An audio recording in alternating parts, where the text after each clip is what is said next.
स्वयंपाक झालाय. 2-2 घास गिळून घ्या, मला वावरात जायला उशीर होतोय. अरे माय येतो जेवायला. बस झालं बाबा आता चिल्ली फुकणं. तुम्हाला किती याचं सांगतोय चिल्ली फुकत जाऊ नका. ओय सख्या, बस झाला आता तो. होय लाकडं गेले ना बसणार. तुमच्या सारख्याला व्यसन करू नये. आमचं झालं गेलं पार पडलं. बरं दुपारची शाळेतून खिचडी आणा, म्हणजे संध्याकाळची सोय लागेल. बरं बरं माय. आबा चाललो आम्ही शाळेला. जा की शाळेत, पण चांगलं शिका. शेतकऱ्याचं जीवन लय अवघड आहे. जा आता. ए बाळा जेवायला ये. ए सकू बाबाला वाढून दे. पटपट जेवण करा, नाटपा. वावरात लय काम आहेत. चला चला. चला चला.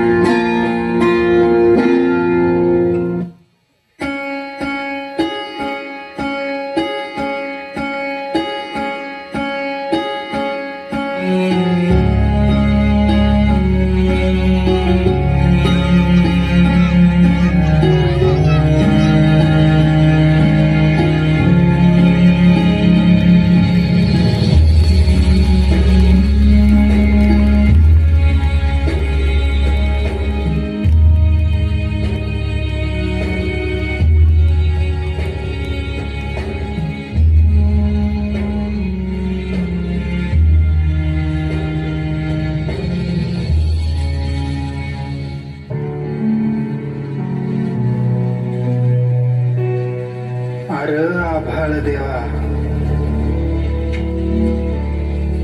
तुला पडला का आमचा इसर?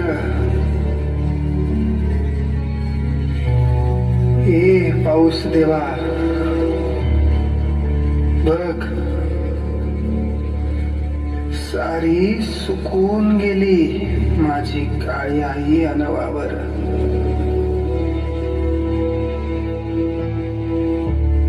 पोटा नाही भाकर, आम्हाला नाही कोणाचा आधार.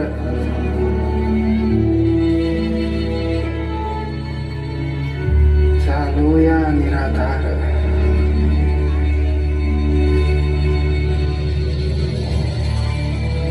अरे कधी फुटणार तुला पासर,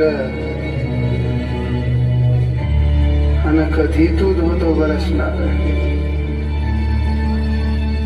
कधी तू धोधो बरसणार.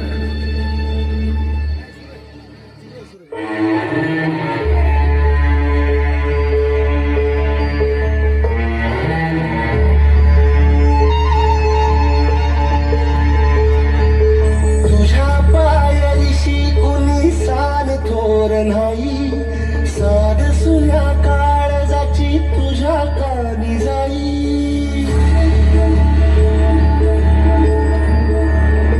हे तरी देवा सरण हो भोग कशा पायी, हरवली वाट दिशा अंधारल्या धाई. वाळुनी उधळतो जीव माय बापा, मन वायोरी पेटला. खेळ मांडला, खेळ मांडला, खेळ मांडला देवा, खेळ मांडला.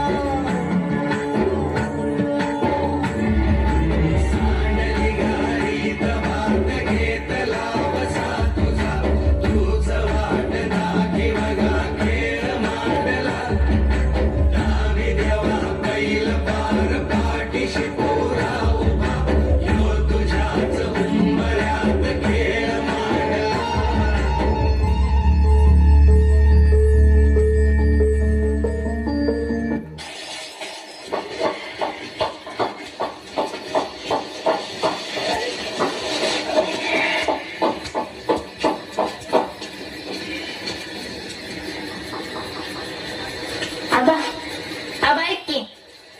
आबा बोल पोरा, काय म्हणतोस? आबा माझा वाढदिवस आला 2 दिवसावर. तर मला गोष्ट पाहिजे. तू म्हटलेलं देणार म्हणून. अहो मला बी पाहिजे. ए चिमणे, काय ग तुझं मध्ये मध्ये गवत मागा. बर बर, काय पाहिजे तुला? ते सांगेन नंतर मी.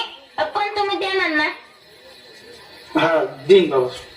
तुम्हासनी काय जात या होय म्हणाया. आलाय मोठा जहागीरदार, इथं घरात खायला दाना नाही आणि म्हणते गोष्ट दे तू वाढदिवसाला. घ्या रे पोरानं पटापटान झोपावर.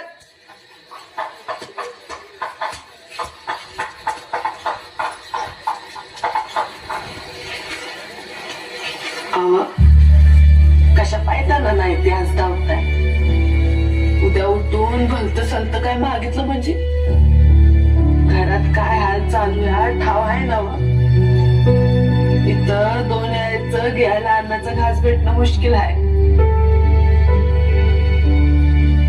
तो नव्याला विचार करूस, मी बघेन काहीतरी. झोप आता.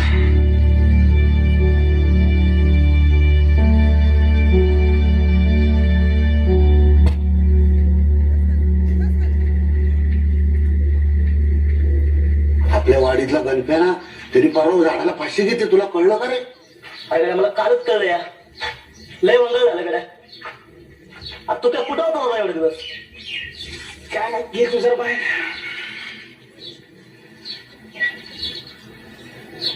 चल एक विचार बरं. अरे विचार की जरा नड आली. अरे पैसा असते तर. अरे पोराच वाढदिवस आल्या, काहीतरी पाहिजे म्हणते यार ते. त्या तुला वेगळं काय सांगायला करू. तुझी बी तीच तर आहे, आमची बी तीच तर आहे. या दुष्काळानं नको नको केलं अगं.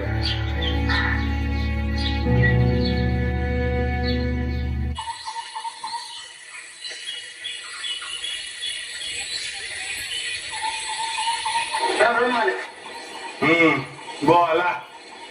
लेकरा बाळाची लय हाल चालली तिची. 2 दिवस खायला सुद्धा भेटत नाही. थोडं पैसे मिळाले असते तर लय मदत झाली असते तिची. अरे सुकाळीच्या, तुझं आधीचं कर्ज फेड पाहिलं ते कोण तुझा बा देणार आहे होय? चल निघ. अहो मला काय की थोडं बघा काय ते. अहो बघा ना थोडं. सर माग.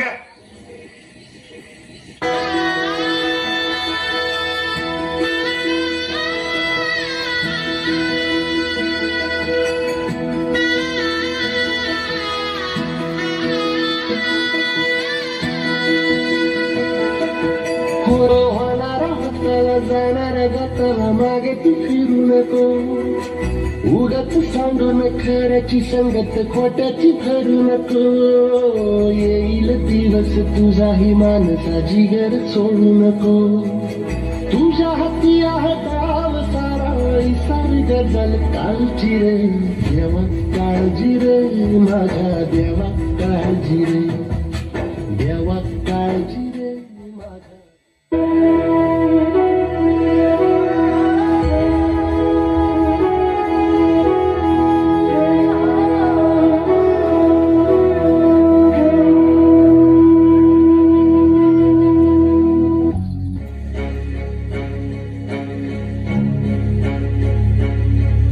माझा वाढदिवसाला 2 दिवसात.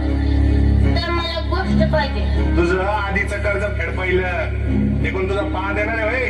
तू म्हटलं होतं देणार म्हणून. अहो मला बी पाहिजे. तुम्हासनी काय जात या होय म्हणाया. पैसा असते तर. तुझी बी तीच तर आहे, आमची बी तीच तर आहे. तुम्ही देणार ना? हा देईन बाबा. आलाय मोठा या जहागीरदार. दुष्काळानं नको नको केलं. तुझं आधीचं कर्ज फेड पाहिलं अहो मला बी पाहिजे. म्हटलं होतं देणार ते म्हणून. कोण तुझा बा देणार आहे? तुझं आधीचं कर्ज फेड पाहिलं तू म्हटलं होतं देणार बा म्हणून. देणार आहे होय? तुझं आधीचं मला कर्ज गोष्ट फेड पाहिजे पाहिलं म्हणणार. हा देईन. आपल्या वाडीतला गणप्या ना तरी परवा झाडाला फाशी घेते, तुला कळलं का रे?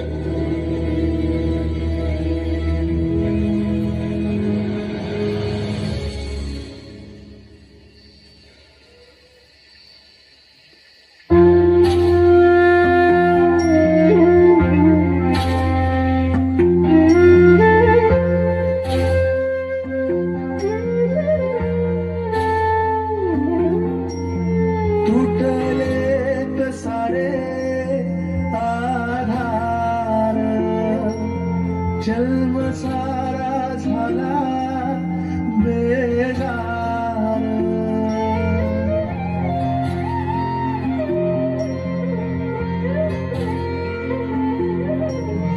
तुटले कसारे आधार जन्म सारा झाला बेजार मना झाले धीर जीवाधर थोडा धीर सागातला अंधार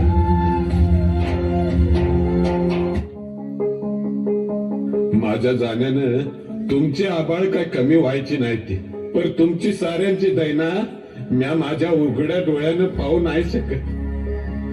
पावसाला जेव्हा बोलवलं तेव्हा एक टिपूस देखील नाही गळाला, आणि जेव्हा बोलवलं नाही तेव्हा मातूर उभ्या पिकाला आडवा करून गेला. म्या तरी काय करू माझे बये, म्या भित्रा नाही गे, पण आपल्या मुलाबाळांची, माझ्या म्हाताऱ्याची, तुझी आणि आपल्या गोट्यातल्या लाडक्या जनावरांची भुकेनं झालेली फरफट मला बघवत नाही. माझ्या पावलाच्या आवाजानं माझी लाडकी जनावर उभा राहून आंबरायला लागायची. का तर आपल्या धन्यानं आज तरी हिरवा चारा आणला असेल म्हणून. पण मला रिकामा बघताच ती मुकी जनावर गप गुमान बसायची. अगं माझ्या मुख्या जनावरांना या अभागी शेतकऱ्याची अवस्था कळाली, पण या निर्दयी शासनाला काय बी नाही कळत. सगळं वज्ज तुझ्या खांद्यावर टाकून जाताना लय वंगाळ वाटतंय. माझ्या पोराला सांग, साध्यातला साधा शिपाई हो, पण शेतकरी नव्हे.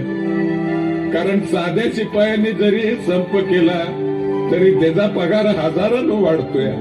ही सरकारी हलकट अधिकारी हात त्याला किंवा टेबला खालनं पैक मिळवत येते, आणि आम्ही आमच्या कष्टाचं घामाचं पैको मागतोय तरी आम्हाला ते नाही मिळत. माझ्या म्हाताऱ्याला सांभाळ, रागीत आहे ती, पण लय माया लावतात. माझ्या जनावरांना रुसायला नको लावूस, माझ्या जनावरांना कसायला ऐकू नकोस. लय झालं तर रानावनात सोडून दे, पण आपलं धन कसायाच्या हातात देऊ नको. आणि माझ्या लाडक्या पोरीला सांभाळ, तिला माझा एक गुड मुक्का दे. पोरीला लय काम लावू नको.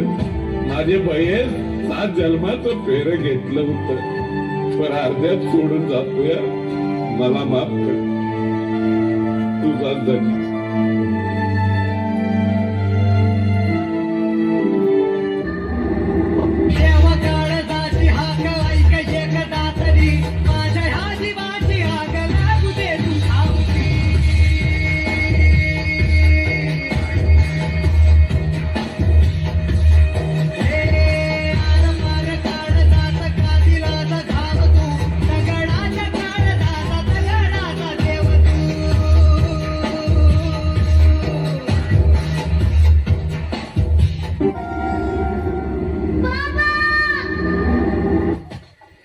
आज माझा वाढदिवस आहे. तू म्हंटल होता ना मी मागेल ते देणार म्हणून. मला पाहिजे.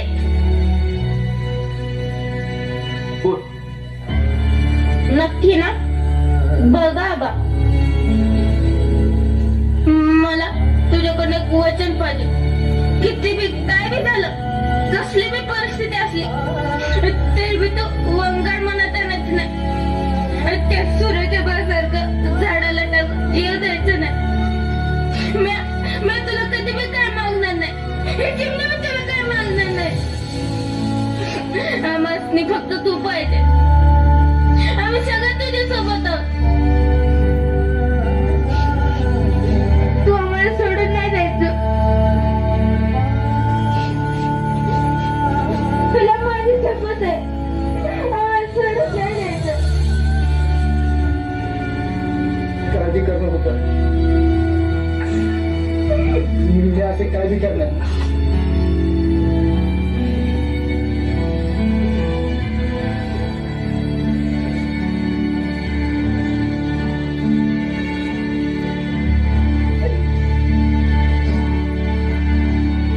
मी तयार आहे. तुम्हीच आम्हाला सांगा आम्ही जगायचं का नाही ते. सरकार शेपूट हलवून हलवून मैस जमती पण पाठीवरचा कावळा उडत नाही. तसा आत्महत्येचा विचार आमची पाठ सोडित नाही. कोरड्या बळावानी कपाळ असणाऱ्या बायका, बिनबापाची लेकरं असल्यासारखी माळावर फिरणारी जनावर, हे सार गावाला नजर लागली म्हणून नाही झालं सरकार. गावाकडं कुणाचीच नजर गेली नाही म्हणून झालं. शिकलो नसतो तर किती सुखात राहिलो असतो. अन्यायाची जाणीवच झाली नसती. देवाचा कोप झाला असं समजून बसलो असतो अंधारात तुमच्या लाल दिव्याला हात जोडीत. गोचेडासारखे चिटकून बसले 7-12ला सावकार आणि बुजगावण्यासारखं उभं आहे सरकार. आभाळ वाटते सावध आईवर, दुष्काळाचं कुरूप ठणकत चाललंय आणि शेतकऱ्यांसाठी कोंडवाडे बांधायचं ठरवून सरकार शांत झोपी गेलंय. देश महासत्ता होण्याची स्वप्न बघण्यासाठी. खिचडीसाठी शाळेत जाणाऱ्या पोरानं चोरून आणलेले 2 घास खाताना त्याच्या बापाला अभिमान वाटावा पोराचा का स्वतःच्या जगण्याची लाज.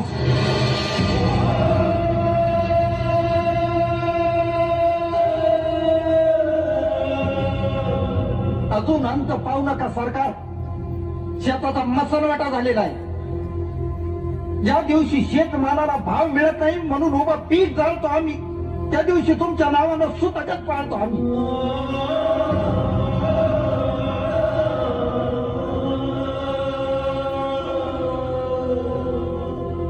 आता तरी विचार करा, नाहीतर 1 किलो गव्हासाठी तुम्ही 1 दिवस देश गहाण ठेवलेला असत. आत्महत्या आणि हिंसा हे कुठल्याही प्रश्नाचं उत्तर नाही. समाज व प्रस्थापितांनी आणि प्रामुख्याने शासनानं शेतकऱ्यांचं दुःख समजून घ्यावं व माणूस म्हणून त्यांचं जगणं मान्य करावं ही माफक अपेक्षा.